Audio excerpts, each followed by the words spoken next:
ஒரு பாம்பு இன்னொரு பாம்பை கடிச்சிருச்சுன்னா அந்த பாம்புக்கு விஷம் வருமா? நாகப்பாம்பும் சாரப்பாம்பும் இணை சேருமா? சாரப்பாம்புக்கோட வாலில் விஷம் இருக்குன்றாங்க. இது உண்மையா? பாம்புக்கு அடிபட்டுச்சுன்னா அது கொஞ்ச நாளில் இறந்து போயிடும்னு சொல்கிறாங்க. இது எவ்வளோ உண்மை? ஒரு புலியால் வளர்ந்த ஒரு ஆண் காட்டு மாடினை வெல்ல முடியுமா? இது மாதிரி பல சந்தேகங்களுக்கு பதிலாய் அது மட்டும் இல்லை, பல தகவல்களை சேர்த்தும் இன்னைக்கு முழுவதுமாக பார்த்துடலாம். முதல்ல சாரப்பாம்பு நாகப்பாம்பு ரெண்டுமே இணை சேருமா அப்படின்றத பார்த்துடலாம். இது நிறைய பேருக்கு ஒரு சிலருக்கு சந்தேகத்தை உண்டாக்குது. முதல்ல இது சேராது. முதல்ல சாரப்பாம்புன்றது வேறு இனம், நாகப்பாம்புன்றது வேறு இனம். இந்த உலகத்தில் எல்லா உயிரினங்களும் தன்னுடைய இனத்தோட தான் இனப்பெருக்கம் செய்யுது. ரொம்ப அரிதாக ஒரு சில இனங்கள் வேணால் வேறு இனங்களோட இனப்பெருக்கம் செய்யக்கூடிய சில வாய்ப்புகள் வேணால் இருக்குது. ஆனால் பாம்புகளில் அந்த மாதிரி எதுவுமே கிடையாது. அது மட்டும் இல்லை, சாரப்பாம்புன்றது வேற குடும்பம், நாகப்பாம்புன்றது வேற குடும்பம். இந்த ரெண்டு பாம்புகளையுமே எடுத்துகிட்டு வந்து நம்ம வம்பா ஆய்வகங்களில் வச்சேமோ இனப்பெருக்கம் செஞ்சோம் அப்படின்னா அதற்குரிய ஆரம்ப கட்ட உயிர்நிலை, அதாவது எம்பிரியோன்னு சொல்லுவாங்க, அதுவே உருவாகாது. அதனால் நாகப்பாம்பு சாரப்பாம்பு இணை சேருன்றது முழுக்க முழுக்க தவறான ஒரு கட்டுக்கதை தான். நம்ம வலைதளங்களில் இருக்கிற ஒரு சில பதிவுகளை பார்த்துருப்போம், ஒரு பாம்பு மேலே ஒரு பாம்பு ஏறுற மாதிரி. ஆனால் அது முழுக்க முழுக்க ஆணாதிக்க சண்டை தான். அது சாரப்பாம்புகளோட சண்டையை தான் நாகப்பாம்புன்னு சேர்த்து கலந்து நம்மளுக்கு ஒரு வித தவறான புரிதல்களை நிறையா கொடுத்துருப்பாங்க. இங்கே இணை சேருமானா சேர்றதுக்கு 100% வாய்ப்பு கிடையாது.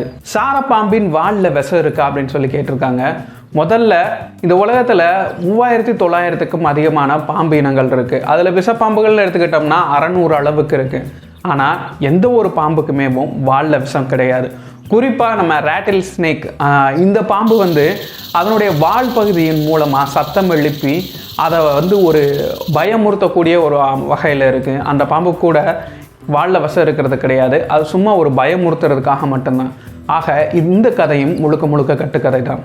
பாம்புகள் தூங்கும்போது கண் தெரியுமா அப்படின்னு கேட்டிருக்காங்க. முதல்ல எந்த ஒரு பாம்புகளுக்குமே கண்ணிமைகள் கிடையாது. அதனால் அது எப்போவுமே உயிர் வாழ்கிற வரைக்கும் கண்கள் திறந்த நிலையில் தான் இருக்கும். அதனை பாதுகாக்க அதனுடைய கண்களில் பிரில் அப்படின்னு சொல்லப்படக்கூடிய ஒரு அமைப்பு இருக்குது. அதன் மூலமாக தான் அதனுடைய கண்களை தூசி துரும்புகள்கிட்டேருந்து பாதுகாத்துக்கிறது. ஆக எல்லா பாம்புகளுமே கண்கள் திறந்த நிலையில் தான் இருக்கும். ஒரு நாளைக்கு பாம்புகள்னு எடுத்துக்கிட்டோம்னா குறைஞ்சது ஒரு 16 மணி நேரத்துலேருந்து அதிக அளவு ஒரு 20 மணி நேரம் அளவுக்கு கூட தூங்கக்கூடிய வாய்ப்புகள் இருக்குது. அப்போது இரவு பாம்புகள் அப்படின்னா அது பகலில் ஏதாவது ஒரு இடுக்கான பகுதிகளில் ஒளிஞ்சிட்டு தூங்கும். அதுவே பகலில் வேட்டையாடும் பாம்புகள்னால் இரவு நேரங்களில் ஏதாவது ஒரு இடுக்கான பகுதிகளில் பதுங்கிட்டு தூங்கும். ஆனால் அது தூங்கும் பொழுது கண்கள் திறந்தே தான் இருக்குது. கண்கள் திறந்து பாம்புகள் தூங்கிட்டு இருந்தாலும் பாம்புகள் எப்பொழுதுமே ஒரு வித எச்சரிக்கையுடன் தான் தூங்கும். அப்புறம் பாம்புகளுடைய தலைப்பகுதி ஹூட் சொல்லப்படக்கூடிய இந்த தலையை விரிக்கக்கூடிய இந்த பகுதி இந்த மாதிரி விரிக்கிற பாம்புகள்லாம் விஷமான பாம்புகள், விரிக்காத பாம்புகள்லாம் விஷமற்ற பாம்புகள் அப்படின்னு சொல்லி அப்படியான்னு கேட்டிருக்காங்க.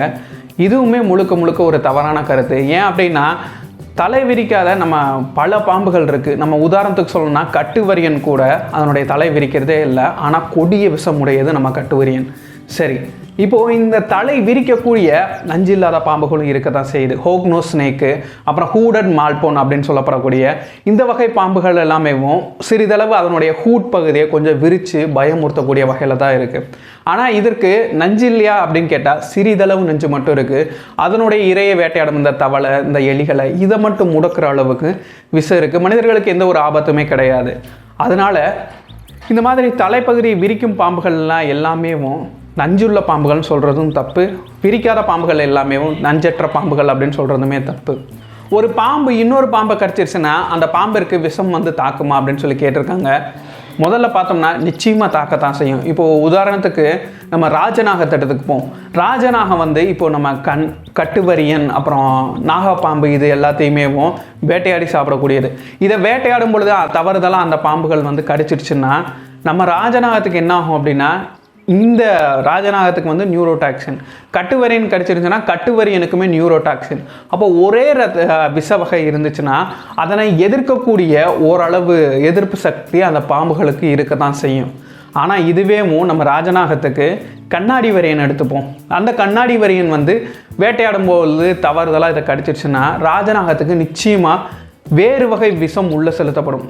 கண்ணாடி வேரியண்ட்டை ஹியூமோடாக்சின் விஷம் இருக்கும். அந்த ஹியூமோடாக்சின் உள்ளே போய் நிச்சயமாக பாதிப்பை உண்டாக்கக்கூடியது.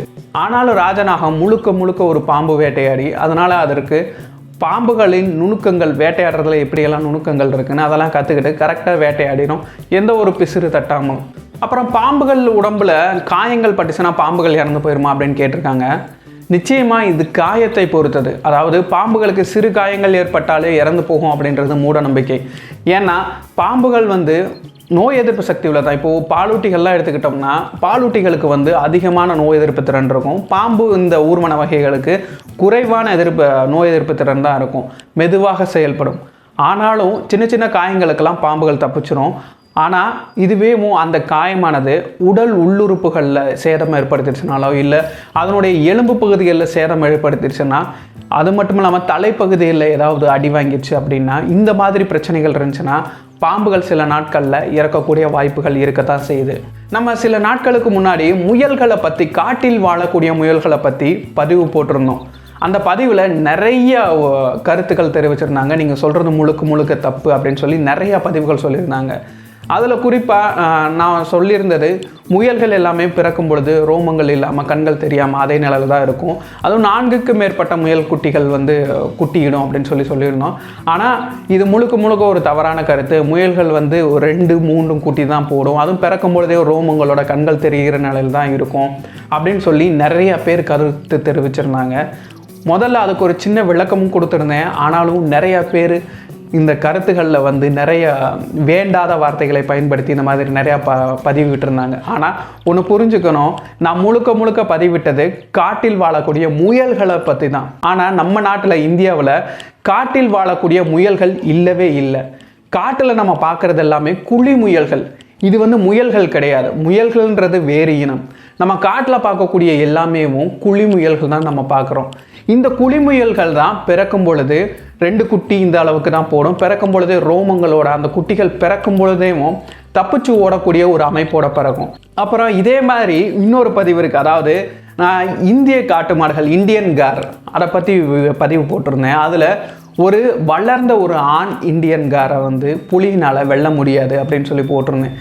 அதற்கும் நிறைய பேர் இல்லை, அதுவும் பல தகாத வார்த்தைகளாக நீங்கள் சொல்கிறது தப்பு அப்படின்னு சொல்லி நிறைய பேசியிருந்தாங்க. ஆனால் இதை நான் முழுக்க ஆய்வு செஞ்ச பின்னாடி தான் இந்த பதிவே பண்ணேன்.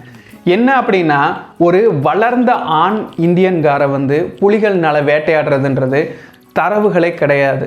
அதாவது ரொம்ப அரிதாக எங்கேயாவது 1-2 வேணால் வேட்டையாடி இருக்கலாமே தவிர, புலிகளோட உணவில் காட்டு மாடுகள் இருக்கத்தான் செய்யுது, இந்திய காட்டு மாடுகள் இருக்கத்தான் செய்யுது. ஆனால் புலிகள் வேட்டையாடிய இந்திய காட்டு மாடுகள் எல்லாமே 500 கிலோவுக்கு குறைவாக தான் வேட்டையாடி இருக்கு. அப்போ 500-550 இந்த அளவுக்கு தான் வேட்டையாடி இருக்கே தவிர, வளர்ந்த ஒரு ஆண் காட்டு மாடு அப்படிங்கிறது 800-லேருந்து 1300-1400 கிலோ வரைக்கும் கூட இருக்கும். அப்போது இந்த எடை கொண்ட இந்திய காட்டு மாடுகளை புலிகள் வேட்டையாடின தரவுகள்ன்றது எங்கேயும் மிகச் சொற்பம் தான். அது மட்டும் இல்லாமல் இந்திய ஆண் காட்டு மாடுகள் புலிகளை ரொம்ப சுலபமாகவே எதிர்க்கக்கூடியது தான். அதனால் புலிகள் எப்போவுமே இந்திய ஆண் காட்டு மாடுகளை வேட்டையாடுறதுல விருப்பம் காட்டுறது கிடையாது. ஆனால் அதனுடைய குட்டிகளையோ இல்லை பலவீனமான ஆண் காட்டு மாடுகளையோ இந்த மாதிரி தான் குறி வச்சு வேட்டையாடும். அப்புறம் நம்மளை வலைதளங்களில் பின்தொடரும் நண்பர் ஒருவர் இந்த ஒரு பாம்பு அனுப்பிட்டு, இந்த ஒரு பாம்பை நாங்கள் மலைப்பாம்புன்னு நினச்சோம், ஆனால் பக்கத்தில் இருக்கவங்க இது ஒரு விஷப்பாம்புன்னு சொன்னாங்க, இதை பற்றி பேசுங்கன்னு சொல்லியிருந்தாங்க. கண்டிப்பாக இது விஷப்பாம்பு தான். இது பார்த்தாலே தெரியுது. இது ஒரு கண்ணாடி விரியன் பாம்புகளோட மலைப்பாம்பையும் சுருட்டை விரியன் பாம்புகளையுமே குழப்பிக்கிற நிறையா வாய்ப்புகள் இருக்குது. கண்ணாடி விரியன் பாம்புகளை பார்த்தாலேவும் தெரிஞ்சிடும்.